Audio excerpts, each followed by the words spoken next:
चलो भाई शुरू करते हैं फिर आज की अब वीडियो। देखिए ये है आपका आज का पहला दिन जहां पर हम लोगों ने जो है 45 दिन का चैलेंज लिया है। और ये जो चैलेंज है आपका 1 जनवरी यानी कि आज से ही शुरू हो चुका है। ठीक है जी। यहाँ पर आपको क्या करना है भाई, देखो सेलिब्रेशन वगैरह जो भी है आपका 1 जनवरी को जो भी है आपका कर लो, कोई इशू नहीं है उतना। बट भाई बिना टास्क कंप्लीट करे, डेली जो आपके टास्क होते हैं उसको बिना कंप्लीट करे सोने मत चले जाना भाई। ठीक है। और हाँ, इस वीडियो को आगे चलाने से पहले पेन और कॉपी निकाल लो, बिकॉज एनसीईआरटी से सारे क्वेश्चंस हैं यहाँ पर। सारे के सारे एनसीईआरटी के इतने अच्छे लेवल वाले क्वेश्चंस हैं ना, आपको जितना घमंड होता है ना आपको कि पहला जो चैप्टर है आपका हड़प्पा सभ्यता वो आपके लिए बहुत ही ज़्यादा ईजी हो गया है, भाई आपका जो घमंड है पूरा चूर चूर हो जाएगा।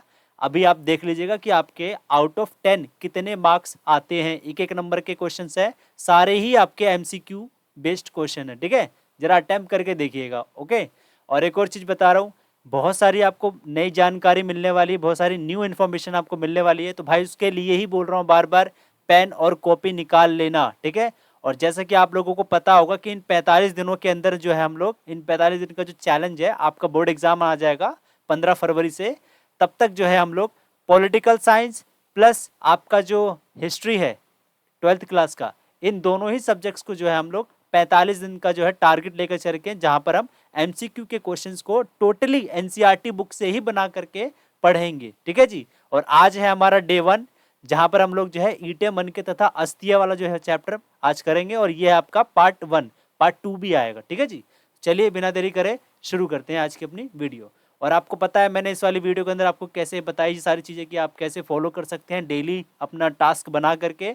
और ये कुछ हमने इनिशिएटिव्स लिए थे जहाँ पर आपको एमसीक्यू के प्रैक्टिस के लिए हमने ये व्हाट्सएप पे जो है चैनल भी बना दिया है, और उसका नाम है study with MR NCERT based MCQs, है ना। तो यहाँ पर आपको एमसीक्यू वगैरह दिए जाते हैं। बट हाँ, इसमें एक दिक्कत ये आ रही थी मुझे बार बार कि बच्चों को जो है करेक्ट आंसर पता नहीं चल पा रहे थे। ठीक है जी। तो इसके लिए मैंने क्या कर दिया कि इस पर्टिकुलर ग्रुप के अंदर तो मैं आपको एमसीक्यू के क्वेश्चंस प्लस जो आपका प्रैक्टिस क्वेश्चन होगा वो दोनों ही इसी ग्रुप के अंदर दूंगा।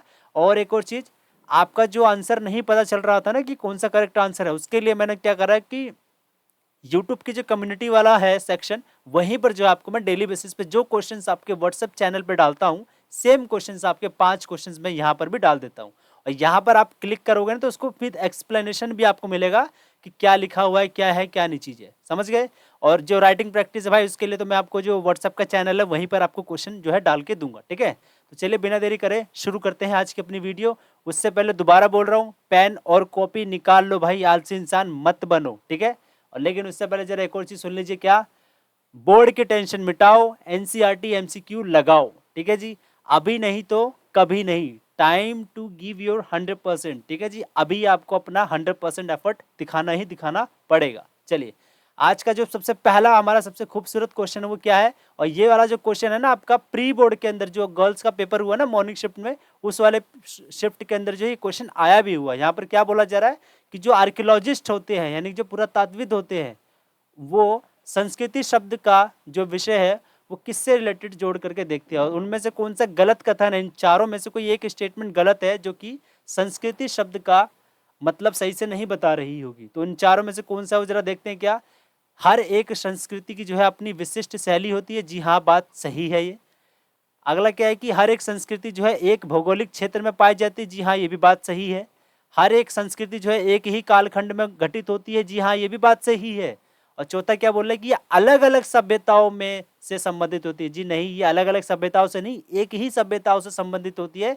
इसलिए इस क्वेश्चन का जो आपका राइट आंसर होगा वो यही होगा, बिकॉज गलत ही पूछा है। और हर एक क्वेश्चन का जो कि आपकी एनसीईआरटी की बुक है ना, कहाँ से मैंने आपको ये क्वेश्चन उठा के दिखाया है जस्ट देख लीजिए। इसका मैंने स्क्रीनशॉट लगा दिया है जहां पर आपका लिखा भी है कि पुरातात्विक जो है संस्कृति शब्द का जो मतलब है वो कैसे लेते हैं, एक समूह से, ये रहा, एक विशिष्ट शैली से लेते हैं, सामान्यतः एक साथ एक विशेष भौगोलिक क्षेत्र और एक कालखंड से रिलेटेड होते हैं।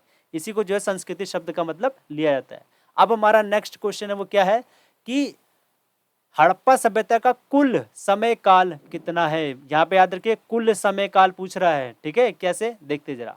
आपको पता होगा कि जो हड़प्पा सभ्यता है उसको 3 भागों के अंदर बांट करके देखा जाता है। कौन कौन से भाग बता देता हूँ जल्दी जल्दी। देखिए हड़प्पन सिविलाइजेशन को जो है आपका 3 भागों के अंदर बांट करके देखा जाता है। कौन कौन सा, पहला वाला आपका क्या होता है, प्रारंभिक हड़प्पा बोलते हैं। दूसरे वाले को क्या बोलते हैं हम लोग, परिपक्व हड़प्पा।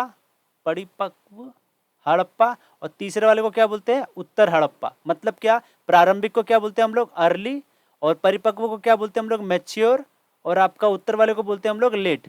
बेसिकली क्या है कि हड़प्पन सिविलाइजेशन को जो है फर्दर 3 कैटेगरी के अंदर डिवाइड किया गया है, जहां पर जो आपका पहला वाला है वो कितने का है, 6000 बीसी से लेकर के 2600 बीसी। और उसी के बाद फिर ये वाला कितना है, 2600 बीसी से लेकर के 1900 बीसी। और फिर ये वाला कितना है, 1900 बीसी से लेकर के 1300 बीसी तक का पीरियड होता है इसका, ठीक है। और आपका जो क्वेश्चन में पूछा गया वो यही पूछा गया है कि कितना है टोटल, मतलब क्या, 6000 बीसी से लेकर के टोटल 1300 बीसी तक का पीरियड ही आपका हड़प्पा सभ्यता है, ठीक है जी। तो यहाँ पर आपका जो इसका करेक्ट आंसर होगा वो होगा ऑप्शन नंबर ए, ये चीज, ठीक है। और ये वाला तो आपका मैच्योर हड़प्पा है, ये है परिपक्व वाला हड़प्पा, ठीक है। और याद रखिएगा कि हड़प्पा सभ्यता की जो खोज है भारत के अंदर वो 160 साल पहले ही हुई है, यानी कि 160 साल पहले, यानी कि 1856-57 के आसपास ही जो है आपका ये खोज हुई थी, ठीक है जी। 1861 के अंदर जो कलकत्ता के अंदर फिर एएसआई बनता है और वहीं पर जा करके डाल दिया जाता है इन सभ्यताओं को, मतलब वो रिसोर्सेज को। ये देखिए मैंने आपका स्क्रीनशॉट डाल रखा है एक एविडेंस के प्रूफ में, आप देख सकते हैं कि आपके सारे क्वेश्चंस एनसीईआरटी से ही बन रहे हैं। नेक्स्ट क्वेश्चन है, काफी खतरनाक लेवल का क्वेश्चन है, वो क्या है कि पेड़ पौधों, जानवरों और जले अनाज और बीजों की खोज का अध्ययन करने वाले पुरातात्विक को क्या कहते हैं। पहला यहाँ पर देखिए जो लिखा है ना, इतिहासकार, इसको हम बोलते हैं हिस्टोरियंस। क्या बोलते हैं, हिस्टोरियंस। नेक्स्ट है आपका पूरा वनस्पतिज्ञ, इसको क्या बोलते हैं हम लोग, बोटैनिस्ट। क्या बोलते हैं, बोटैनिस्ट। और जो पुरातत्ववेत्ता होते हैं ये क्या होते हैं, आर्कियोलॉजिस्ट होते हैं जी, ठीक है जी, आर्कियोलॉजिस्ट होते हैं। सबसे पहले तो जरा आप हिस्टोरियंस और आर्कियोलॉजिस्ट इन दोनों के बीच में अंतर समझो क्या होता है। हिस्टोरियंस बेसिकली वो लोग होते हैं जो कि ग्राउंड रियलिटी के अंदर जा करके ईंटें मनके वगैरह जो है नहीं खोजते हैं। वो लोग क्या करते हैं, जो ईंटें मनके वगैरह खोजने का काम करते हैं ना, ग्राउंड रियलिटी पे जा करके, जमीन के अंदर जा करके खुदाई करके निकाल करके देखते हैं, जिनका इंटरेस्ट होता है खुदाई वगैरह देखने में, वो लोग होते हैं आर्कियोलॉजिस्ट। और ये लोग जब निकाल देते हैं वगैरह, सारी जो वस्तु वगैरह होती हैं, जो आइटम्स होते हैं निकाल देते हैं, उसके ऊपर जो भी चित्र वगैरह बने होंगे तो उनके ऊपर जो अजम्पशन देते हैं, उनके ऊपर जो अंदाजा मारते हैं, तुक्का मारते हैं, वो होते हैं हिस्टोरियंस। मतलब क्या है, ये ग्राउंड रियलिटी के अंदर जा करके खुदाई वगैरह नहीं करते हैं ये लोग हिस्टोरियंस, और आर्कियोलॉजिस्ट वाले करते हैं, ठीक है। सेम चीज यहाँ पर देखिए, आर्कियो लिखा हुआ, तो मतलब ये भी जा करके जानवरों कह रहा हूँ, पेड़ पौधे वगैरह होते हैं ना, उनसे रिलेटेड जा करके सारी खुदाई वगैरह करते हैं। तो इनका इंटरेस्ट पेड़ पौधे वगैरह हो गए, इनको खोद करके निकालने में होता है। तो इसलिए उनको बोला जा रहा है पूरा वनस्पतिज्ञ। वनस्पतिज्ञ क्या होता है, वही पेड़ पौधे, और वनस्पति को इंग्लिश में क्या बोल देते हैं, वेजिटेशन टाइप से कुछ बोल देते हैं ना। तो यहाँ पर आप देख सकते हैं लिखा भी हुआ यहाँ पर, तो आप पढ़ लीजिएगा, ठीक है जी। पूरा वनस्पतिज्ञ का जो इंटरेस्ट होता है वो कहाँ पर होता है, जले हुए अनाज और बीज के दानों के बारे में होता है इनका इंटरेस्ट, ठीक है जी। नेक्स्ट क्वेश्चन क्या है आपका, एनसीईआरटी में पूछा गया कि जो वराह है वो किस जंगली प्रजाति जानवर का नाम है। तो इसका राइट आंसर क्या है जी, इसका राइट आंसर आपका सुअर। जी हाँ, सुअर। ये छोटी सी लाइन के अंदर ये चीज लिखी हुई, देखिए लिखा भी वहां पर, वराह जो है वो सुअर प्रजाति के लिए होता है। और याद रखिएगा, जानवरों की स्टडी यानी कि जानवरों के अंदर जो इंटरेस्ट लेते हैं पुरातात्विक के अंदर, उनको बोला जाता है पूरा प्राणी विज्ञानी, ठीक है जी, इसको याद रखिएगा। नेक्स्ट क्वेश्चन है आपका कि मिट्टी से बने हल लिखा भी, खैर हाल लिख दिया मैंने गलती से, हल के प्रतिरूप का मतलब क्या होता है, टॉय वगैरह जो होता है ना, वो चीजें वो कहाँ से मिली है, याद रखिएगा। बच्चे अक्सर जो है दो जगह कंफ्यूजन होते हैं, उनको कहाँ कहाँ कंफ्यूजन होती है, एक कालीबंगा के अंदर होती है और एक बनावली के अंदर होती है, ठीक है जी। खैर इस वाले क्वेश्चन का जो राइट आंसर होगा वो होगा आपका बनावली, बिकॉज बनावली के अंदर ही जो है आपका जो हल के टॉय होते हैं, जो बच्चे खेलते हैं वगैरह चीजें, वो मिले हैं हमें। यानी कि इंग्लिश में बोलेंगे टेराकोटा के जो टॉयज हैं वो यहीं पर मिलते हैं, कहाँ पर, बनावली के अंदर। और हल से जुते हुए खेत के निशान जो मिलते हैं वो हमें मिलते हैं कहाँ पर, कालीबंगा के अंदर। तो ये छोटी छोटी चीजें बट बहुत ज्यादा मोटी बातें हैं भाई, इसको प्लीज याद रखिएगा, ठीक है जी। प्लो फील्ड जो है आपका कालीबंगा के अंदर मिलता है। नेक्स्ट क्वेश्चन क्या है आपका, ये मैंने आपका एविडेंस के रूप में लगा दिया, देख लीजिएगा। और देख लीजिएगा जी, बनावली कौन से स्टेट के अंदर पड़ता है, वो पड़ता है आपका हरियाणा के अंदर, ओके। और कालीबंगा कहाँ पड़ता है, राजस्थान के अंदर। नेक्स्ट क्वेश्चन देखते क्या पूछा है कि कृषि के लिए सिंचाई हेतु नहरों के अवशेष कहाँ से मिलते हैं हमें। इसका राइट आंसर क्या होगा, जल्दी सोचिए, टाइम नहीं अपने पास, और पेन पेपर जरूर निकाल लो भाई, ज्यादा आलसी मत बनो। इसका राइट आंसर क्या होगा? इसका राइट आंसर आपका शुर्तुगई। शुर्तुगई कहाँ पड़ता है? ये आपका बेसिकली अफगानिस्तान वाला एरिया ना, वहां पर पड़ेगा ये, ठीक है। मोहनजोदड़ो आपको पता ही है कहाँ पड़ेगा, पाकिस्तान हो गया, कालीबंगा राजस्थान हो गया, बनावली आपका हरियाणा हो गया, ठीक है जी। बनावली याद आया वापस से? अभी जस्ट बताया मैंने, बनावली के अंदर जो आपको हल के जो है टॉय मिलते हैं हमें, ठीक है। और यहाँ पर आप देख सकते हो लिखा भी हुआ है कि अफगानिस्तान में जो है सुरतुगई नामक हड़प्पा स्थल से जो है नहरों के कुछ विशेष अवशेष जो है मिलती है। जो मैंने फोटो डाली है ना भाई, पूरा पढ़ लेना शुरू से लेकर लास्ट तक। अभी टाइम की कमी की वजह से मैं आपको अच्छे से पढ़ के नहीं बता पा रहा हूँ, ठीक है। जो मेन पॉइंट है सिर्फ उन्हीं को टच कर रहा हूँ। नेक्स्ट क्या? शुर्तुगई वाला हो गया, प्लस क्या? धोलावीरा का आपने बहुत ज्यादा नाम सुना होगा, ठीक है जी। धोलावीरा कहाँ पड़ता है? गुजरात के अंदर पड़ता है। धोलावीरा के अंदर क्या है कि ये कहता है ना, वो छोटा सा जैसे जमीन का धसा हुआ एरिया होता है, वहीं पर जो है कृषि से रिलेटेड जल को संचय किया जाता है। संचय मतलब इकट्ठा किया जाता है जल के पानी को जो है, मतलब पानी को जो है इकट्ठा किया जाता है, चाहे वो वर्षा का पानी हो यानी कि रेन का पानी हो, कैसा भी हो, बट इकट्ठा करके रखा जाता है, ठीक है। बट नेचुरली हमें कहाँ से मिलते हैं? शुर्तुगई से मिलते हैं, जैसे वो नहर बहती है ना, उस चीज के निशान मिले।